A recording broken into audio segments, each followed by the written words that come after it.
goeie idee om vir jou kind die vertikale kolommetode te wys in graad 4.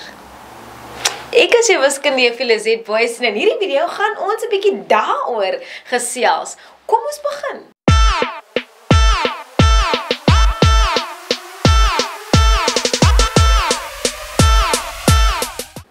Ons het so 'n bietjie gaan kyk na analise van green shoots, right? Dit is nou die program wat baie leerders in die skool gebruik. En ons het gevind dat 23% van leerders kon 'n aftrekkingssom korrek beantwoord. Net 23, alhoewel oor die 90% graad 5 dit wel probeer het. En in graad 6 is daar so min soos 25% leerders wat 'n aftrekkingssom korrek kon doen. Nou dit wil vir my sê daar's baie probleme wanneer dit kom by berekeninge en spesifiek met aftrekkingssomme. Nou, kom ons kyk na watter kennis jy moes weet voordat jy die aftrekkingssom moes probeer. Wel eerstens, as ek aftrekking moet opbreek in 4 stappe, dan sal ek sê die eerste stap is om 'n plekwaardetabel te kan teken. Die tweede een, om die getalle uit te kan brei. Daarna eers te begin jy af te trek en dan daarna sal jy die antwoorde heel onder begin optel. Right. Nou die eerste 2 stappe is dingetjies wat die kinders al reeds moes weet. Hulle moet plekwaarde ken, sowel as hoe om die getalle uit te brei. Weereens plekwaarde. En weet jy wat? As ek gaan na die CAPS dokument en ek kyk byvoorbeeld na wat die kind in elk geval moes doen voordat hy aftrekking behartig het, is dit juis plekwaarde. En as jy nou so kyk na hierdie prentjie, dan sal jy sien, die CAPS dokument het vertikale progressie. Dit beteken, die onderwerpe vloei in mekaar in.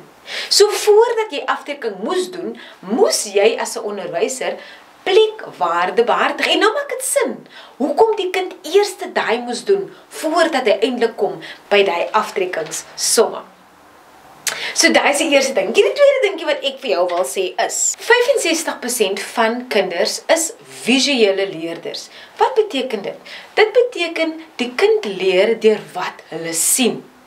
Nou as 65% van kinders visuele leerders is nie, beteken dit in 'n klas van 47 kinders, is 26 van die kinders visuele leerders. Met ander woorde, hulle leer deur wat hulle sien. Nou kom ons kyk gou, wat sien die kind as ek nou die vertikale kolommetode met die kind doen en sê nou die kind is graad 4. Nou as ek nou so kyk na die berekening, dan lyk dit nou amper vir my, die is 'n 2141 minus 78 en dan is die antwoord sommer 2078, nou 278. Oh, okay. Ja, maar nou dit lyk nou so, dis nou wat die kind sien. So die kind se prentjie is ook maar nou, ek weet eintlik wat die aangaan nie, maar okay, dit is nou hoe dit nogal werk het. Alright? En dan as 'n onderwyser, om dit dan vir die kind makliker te maak om te verstaan, en ek was deel van die groep onderwysers, ek het dit ook gedoen met die kinders, as ek vir die kinders, weet jy wat, kom ek maak dit vir jou makliker, fokus net op die tabel, fokus op die tabel, kykie, as jy nou kyk na die nie, dis eintlik net 'n 2-syfer getal, minus 'n 1-syfer getal, oh my word, dis maklik, is maklik, ons gaan nou vir die kind sê, as jy nou kyk na dit nie, kyk daar, daar is 'n 14 minus 'n 7, hoeveel is die? 7, oh, amazing, nou as jy nie sê 14 tiende minus 7 tiende is gelyk aan 7 tiende nie, dan gaan die kind ook nie so dinkie. Maar ook al sê jy dit honderde en tiende, die kind hoor nie altyd dit is wat die kind sien. So dit lyk nog altyd soos 14 minus 7 is 7. En so, hoe help ek nou eintlik die kind plekwaarde vaslê? Want in die volgende vraag, in dieselfde eksamen of toets, gaan ek vir die kind vra, wat is die waarde van die 7? Dan wil jy hierdie kind moet sê 70. Maar jy het nou net gesê, is maar net 'n 7. Wat is die waarde van die? Dis maar net 'n 14, maar dis eintlik 1400 is eintlik 1400, byvoorbeeld, right? Nou, kom ons kyk gou, wat sien die kind as die kind die uitgebreide notasie gebruik? Maak dit sin? Lyk dit nie meer duidelik vir jou, hoekom jy dan 'n sekere dinge van mekaar af moet aftrekkie? Maak dit nie vir jou meer sin as jy die antwoorde sien nie. Dit maak ook vir die kind meer sin. Dit is wat die kind sien. En so is dit belangrik dat ons kyk of dink aan wat die kind sien en dit in ag geneem, omdat dit is hoe die kind leer.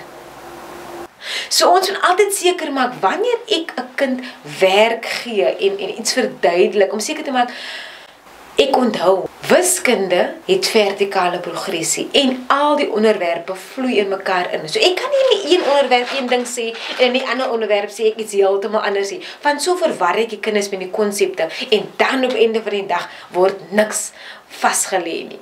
Alright, so ons weet nou 'n paar dinge. Ons weet nou, daar is eintlik kennis wat die kind moes weet voordat die kind aftrekkingssomme doen.